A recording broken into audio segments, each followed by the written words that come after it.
Good evening, guys. Good evening. Good evening. Good evening. Good evening. Great to have you popping in today. It is Wednesday.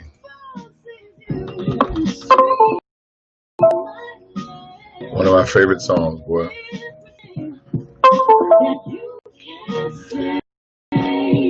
One of the best line songs is "You hurt yourself to make me stay." And if you hurt yourself, I'm not going to walk away. I got to make sure you're okay. Oh man, Lauryn Hill killed it. X Factor, fantastic album. Good evening, guys. I am Keith K.L. Belvin. And it is unapologetically Keith. Good. Oh, hey, how we doing, Kim? How we doing, Flex? It is unapologetically Keith, which is on Monday, Wednesday, and Friday, 9:30 to 10 o'clock.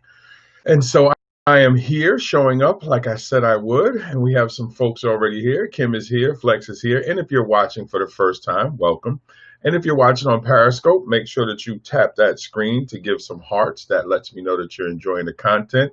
Also, remember, I cannot see everybody that is on. So the only way that I'll know that you're there is by commenting in the chat room. And this way I know that you're there and I can engage with you. That makes it better for me. And I love to have a dialogue with those who are watching. So I appreciate you. So again, if you're watching, make sure that you say hello or throw an emoji up in the chat room. And I will announce that you have come in just to say hi to you because I am not going to be rude. Good evening, guys. Good evening. How we doing, Flex? What's going on, bro? And Kim, how we doing, love? Kim, I forgot to tell you the other day, your book is on the way too. We got Brother Larry in the house. What's up, Trini? Good to see you. Good to see me. And I love it. I love it. We're going to go on to part two, guys. We're going to go into part two of 12 communication issues which affect your relationship. Great to hear that. Flex, great to hear that. Glad to see that you're doing well. Now, we went through 1 through 4 on Monday, had some great conversation, and we talked about number 1, yelling and screaming, 2, apologizing too much, 3, the silent treatment, and 4, speaking in absolutes.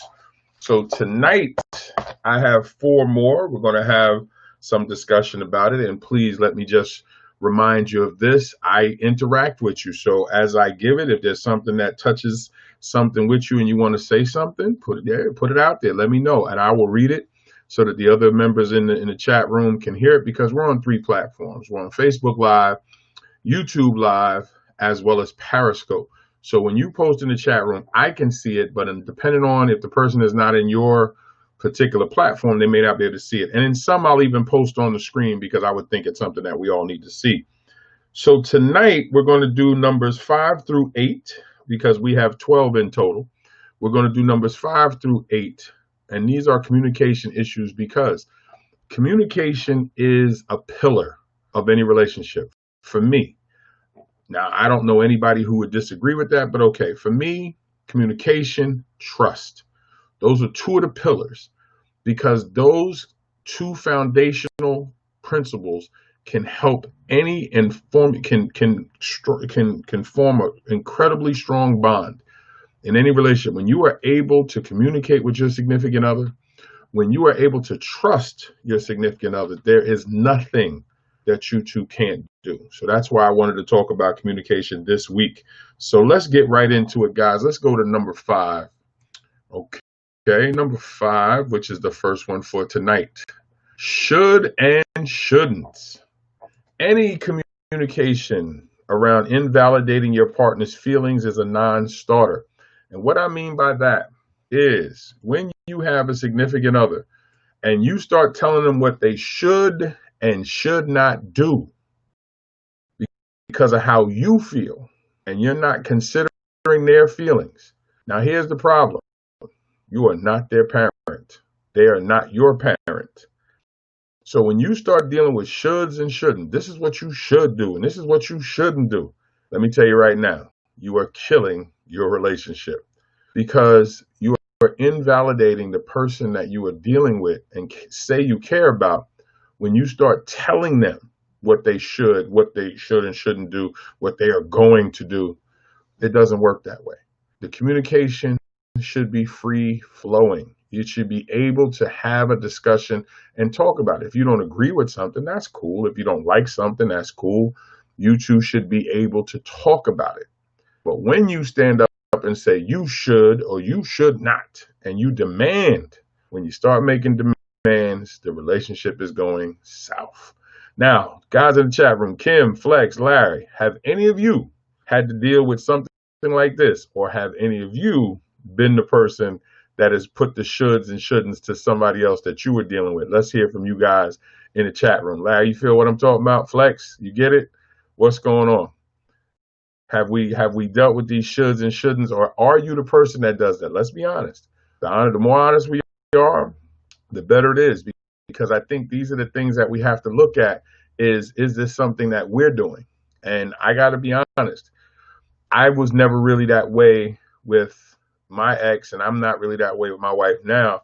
But my ex was definitely on some you shouldn't, and she was serious about it. And instead of fighting, I just was like, all right, I would just say that and then go do it. But I wasn't going to get into no long drawn out debate. But I also realized when I look back on my previous relationship, I don't think she had my feelings at the forefront of much of what she was doing.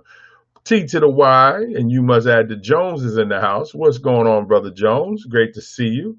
We're just getting started. We're on number 5, talking about the shoulds and shouldn'ts and invalidating your partner's feelings when you tell them what they should and what they should not do. And I was just explaining that my ex-wife was that way, and I guess I would kind of just let it rock and then go out and do whatever I wanted to do anyway. But as I was saying, I didn't believe that she had my best interests in mind, and I know I didn't have hers. And again, no matter what I say about my ex, I do not want you to think that it was all one-sided. I was a horrible husband, and I didn't work at being a good husband. Now I do daily. I make sure that I'm being the husband I'm supposed to be, but back then I really wasn't. Flex says, someone always try me to how to spend my time, try to tell me how to spend my money. Well, that's interesting, because here's the funny thing with that, Flex, and I feel you on that. If y'all are dating and y'all are boyfriend and girlfriend, nobody can tell you what to do with your money. Once y'all get married, it is y'all money, and y'all gonna have a conversation on what should be done with it. But when you're just dating, no, it's your money. If you work, that's your money. Just like if she work, it's her money. So again, I'm going to go on to number 6. Let me put a number 6 up in the chat room if you're ready for number 6. Let me see who's with me tonight. I see we got Ty's in the house, Flex, and we have Kim, and we got Larry. Put a number 6 in the chat room if you're ready for number 6. Know that you're rocking with me. So it's not all one-sided. Put a number 6 up, and we'll move on to number 6 if you are ready for number 6. And we just got finished number 5, which is should and shouldn'ts. Okay, we got 2 number 6. We got Kim and we got Flex. Okay, moving on to number 6. Here we go. And I'm pretty sure you've seen this one before, so I'll read it to you anyway. Making assumptions. Thank you for the 6, Larry. Making assumptions and then sharing them can become really detrimental. Thanks a lot, Ty. So making assumptions and then you share your assumption can be very detrimental to your relationship. You know the old phrase, when you assume, you make an ass out of you and me. Well, this is so true when you are in a relationship. Who feels what I'm saying? Because I have been the victim of this. I have been very stupid and have made some assumptions and let it get out my mouth. Whoo! This is where you write in the story, insert shoe, with a whole lot of mustard. When you make assumptions, it's already a negative. But then when you share those assumptions, whoo boy, it could be detrimental. Kim says, yes, I think we've all done that in some time in our life. Thank you, Kim. Yes, you are so true. So true. Larry says, yes, that is so true, guys. Let me tell you something. Assumptions are very bad, because you have to make sure that the information or the thing that you're assuming is actually based on fact. If it's just based on emotion, then you could be creating a whole new rabbit hole that you're now going to chase the rabbit into. And then you voice that concern based on what you got going on in your head. Lord, it can destroy a relationship. So assumptions is already bad, but do not start airing them and then your significant other is looking at you like, what are you talking about? It is not a good place to be. And especially for us men that are jealous, well, actually, I'll take that back. For people who are jealous, if you're the jealous type, keep that to yourself until you have proof. Because the minute you start assuming what somebody is doing and you are wrong, it ain't pretty. It is not pretty. And trust me when I tell you, you come off looking quite stupid. Yes, Kim, it is not a good look. And Ty says 2 A's can go hand in hand, assumptions and accusations. Yes, I've done it before, not proud of it. I appreciate you guys being honest tonight. Thank you. Ty said, hold on, I want everybody to see what Ty said. Let me put that up for you right there. Ty said 2 A's go hand in hand, assumption and accusation. I've done it before, not proud of it. And Kim said it is not a good look. It really isn't, guys, because what happens is if the assumption is wrong, if you are way off, and then you voice that to your partner, you come off in such a looking way that you could actually just start to destroy the trust. And that's what you don't want to do. You don't want your communication to erode the trust that you have in a relationship, because I said these are pillars. If the communication starts to get faulty, and it can, if the pillar of trust is still in place, you can turn the communication around. You can rebuild the other pillar. But if you don't pay attention to what comes out your mouth, now you have this pillar being torn away, and now you are tearing at the other one, and all of a sudden now your relationship is on shaky ground. So if you're ready for number 7, please hit me up with a number 7. Let me go back over. And if you're just joining, if you're watching, welcome to Unapologetically Keith. Every Monday, Wednesday, and Friday, 9:30 to 10 o'clock. And let me pull this back up here. We was just doing number 6. Let me bring that back up. So I am on 3 days a week. I will show up. I'm here. I want to be here. I'm enjoying the conversation. And so make sure you tune in. Make sure you share with a friend. But please remember, I cannot see you. Thank you for the 7s, guys. I'll bring it up in a second.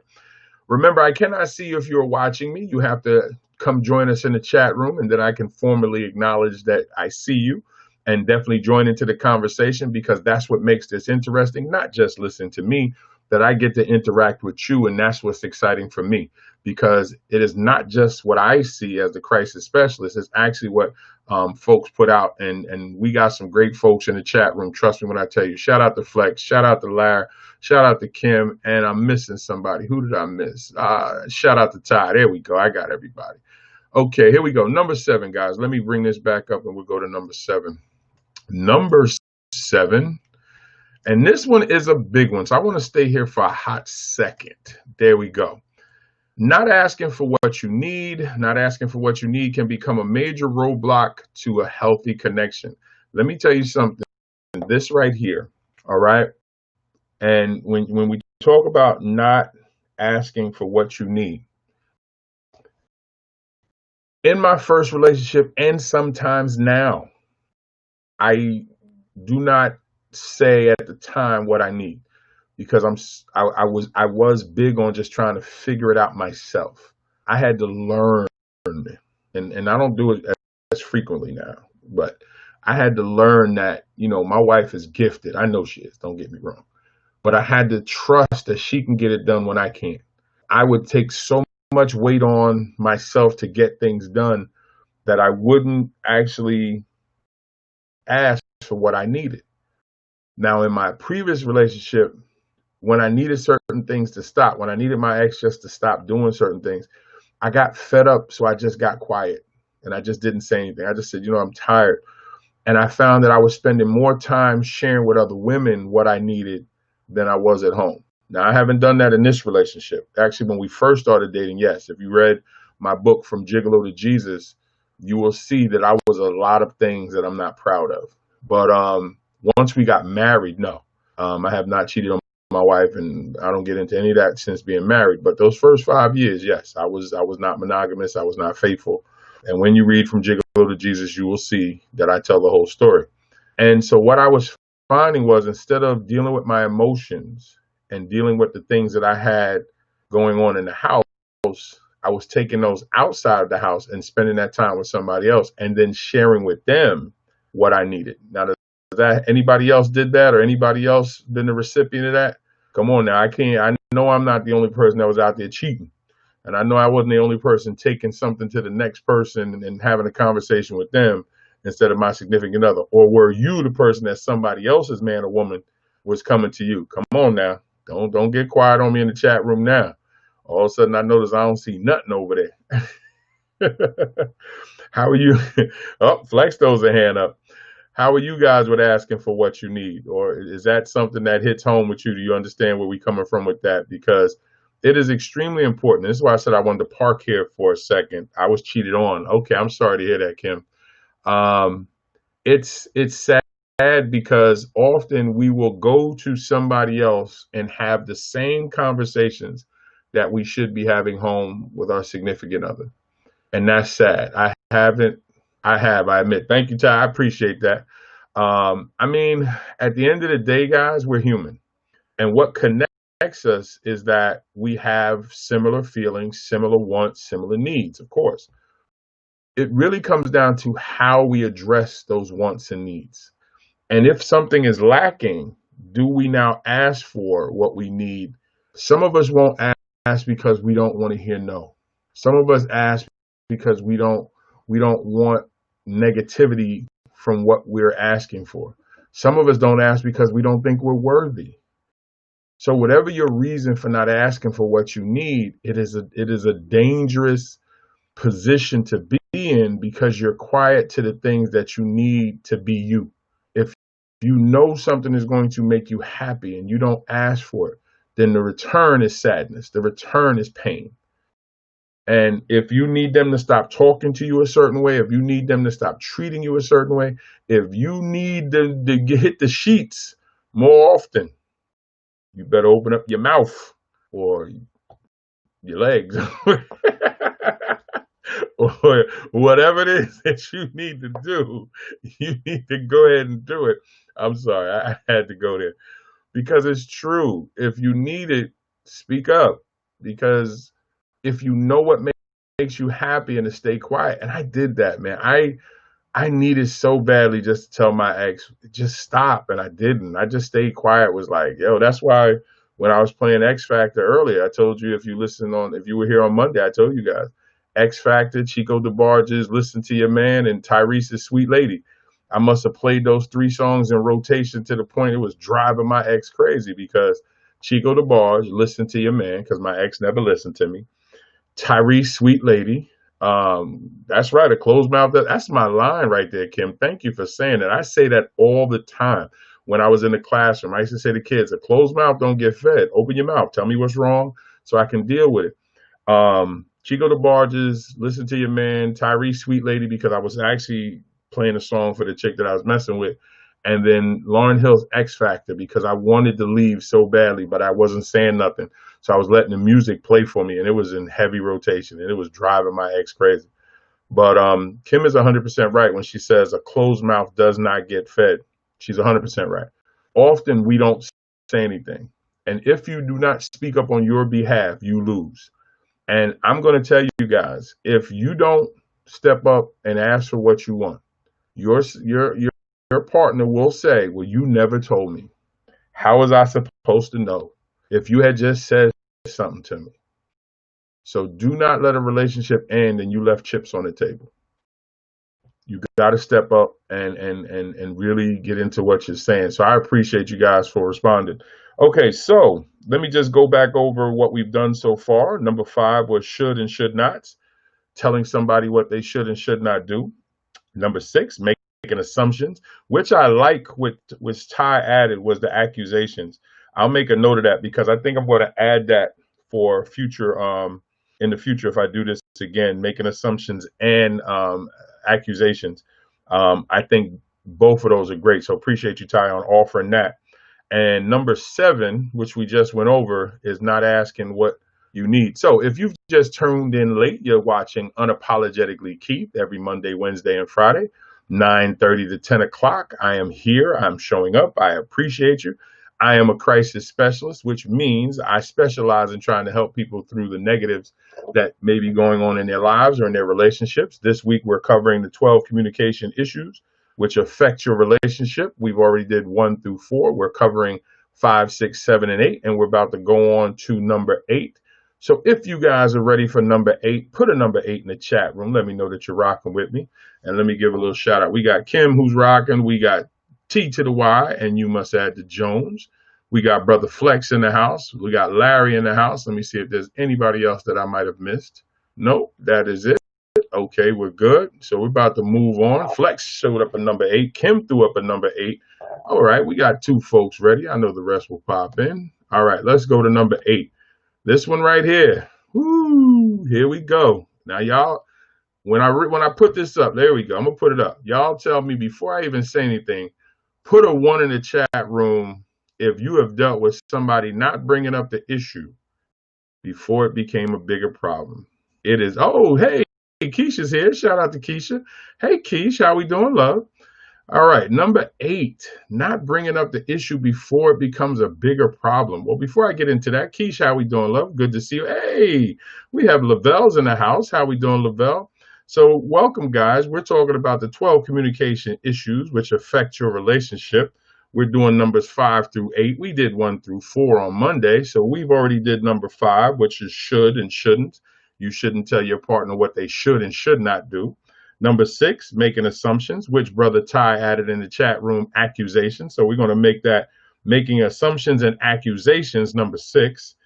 And number 7 was not asking for what you need, which is a danger to any relationship that if you do not ask for what you need. And now number 8, the last one for tonight, not bringing up an issue before it becomes a bigger problem. Please. So Ty said he put a number 1 up that he's dealt with this. Give me some type of emoji, some type of a number. Number 1 will be great. If this is something that you have dealt with or it has been you not bringing up an issue before it became a bigger problem. This right here drives me crazy. When it's a problem, let's talk about it then. That is me. And I can tell you right now that even though I have a wonderful, wonderful, wonderful marriage, me and Tiff go through this at different times where I'll say, how come you didn't tell me that when it was an issue? And she said, I didn't really want to say nothing. I'm like, well, now you say something? And then it's like, we go back and forth, but we have a way to deal with that. So we have a means of communication that allows us to deal with this. But this right here, whew, let me tell you something. I think we've all had to deal with this, but I try to just keep it funky. Here, I'm going to tell you, we just deal with it. And I got to be careful with that too, because it doesn't mean that your partner is ready. So Ty put up a number 1 that he's dealt with it. Kim has put up a number 1 that she's dealt with it. Anybody else have dealt with this or does this? Feel free to tell me in the chat room which it is, if you're dealing with this or have dealt with this, or you're the person who does this. And let me tell you what this looks like. It's like, and I said it right here on your thing, it says it's vital that you bring it up sooner rather than later. The reason why it's better to deal with it when it first comes up, 1, it's fresh on your mind. And while it's fresh, you can have a sharper memory. The longer you let something fester, 1, you've already had a lot of experiences after that. 2, you get a little cloudy, so you start to have a revisionist history. 3, if another problem now comes and it's connected to that problem, the problem is now grown into a monster. And it can start to really eat at your relationship because your partner can say, why did you hold this from me? Why didn't you say something? If this was bothering you, why didn't you say it then? And they may just decide to disrespect you and say, I'm not dealing with this because you should have said something then. There's so many negative avenues that number 8 can create in a relationship that, oh my gosh. Now, somebody will say, I didn't bring it up because if I did, I knew it was going to hurt their feelings. Okay, so it's not going to hurt their feelings later. The number of negative avenues with this one right here, guys, let me tell you something. And let's see, Kim says it's true. Timing is everything. Sometimes it's the wrong time for the other person. True, but and that's a great point, Kim, but I would say this. If it's a problem, it's a problem. The real question is who created the problem and who's being affected by the problem. Because if you say it's the wrong wrong time for the other person? Are they the person that created the problem? And by bringing the problem to them, it may create the wrong problem? Or is it they're the problem and you don't want to say anything because they don't want to deal with it? So either way, I feel like that's something you and your partner really have to figure out how you're going to deal with. Now, it may not have to be dealt with right then and there, but within a couple of days or so, I would think. But each situation is different. Each relationship is different. Each person is different. So I really would take time to consider how you're going to do that. But guys, let me tell you something. Please don't let something get to the point that what could have been a little small thing turns into a monster. That relates to secrecy and deceiving. No doubt. No doubt. Well, it can, Ty. It can. I see where you're going with that. It can, but the problem is, I think you have to go back to what Kim was saying. A part of what Kim was saying is the timing. Because a person may decide to keep it quiet because they may feel it's the wrong time. So it may not be trying to be deceiving. They just may not feel it's the right time. But it could be exactly what you're saying in terms of it being them keeping a secret or deceiving because of what the problem is. That's why I said there's so many negative roads that can be traveled with number 8 right here, that it can be crazy. So again, before I finish out, let me just say thank you for watching Unapologetically Keep. I want to go over all of them real quick. Number 5 was should and should nots, telling somebody what they should and should not do. Number 6, making assumptions and accusations. Number 7, not asking for what you need. Number 8, not bringing up an issue before it becomes a bigger problem. So I'm going to hang out for a couple of minutes tonight. I'm not going to end exactly at 10:30 because we have some folks in the chat room that have been responding tonight. Also, let me just shout out who is in the chat room. We got T to the Y, and you must add the Jones to it. We have Kim here. Lavelle popped in. Lakeisha's with us. Larry. We got Flex, and we got another. We got Larry. We got Flex. I think, is that everybody? I think that's everybody. Yeah. Kim, Flex, Ty, Keisha, and Lavelle. I think that's everybody. Yeah. So I'll hang out for a couple of minutes, guys, before I get off, because 5 through 8, I didn't put them in. Again, I didn't put them in any particular order, but I did put number 8 last for tonight. And so we got 4 more to finish up on Friday, but I did put number 8 last because I really believe number 8. Oh man, in a lot of the sessions that I have when I'm dealing with couples, often there are things that are uncovered that should have been covered some other time. Every time, in every session that I've ever had with couples, something comes to the surface that should have been dealt with before and it wasn't, but now we have to deal with it. And the sad part is the longer that it's been tucked away, the harder it is to deal with for one, if not both. And if you look at what Ty is talking about when he talks about related to secrecy and deceiving, when it is connected to that, the pain can be great. And I am telling you as a former whore, so if you have not read From Gigolo to Jesus, I am telling you, I lived to be deceiving. I lived for secrecy. My whole life was lies. I was running around the streets, well over 300 something women since age 12 years old, whatever it is. And when you've been out there telling as many lies and doing all the things that I do, you get so comfortable with lying that you tell the lies better than you tell the truth. So I would create a ton of problems and never stick around to fix them. And if you didn't catch me and deal with it right then and there, I wasn't trying to deal with it. That's why my transition with the Lord allowed me to go back and try to help a lot of people who are dealing with men like myself, or to help men like myself be able to make that transition. But talk to me, guys, before I jump out of here. Talk to me. Anybody got any questions? Anybody got anything they want to add? Now's a good time. Let me hear from you. Which one stands out to you guys before we shut it down tonight? Which one between 5 and 8 stands out to you? Shoulds and should nots, making assumptions, not asking for what you need, not bringing up an issue before it becomes a bigger problem. Which one stands out to you guys?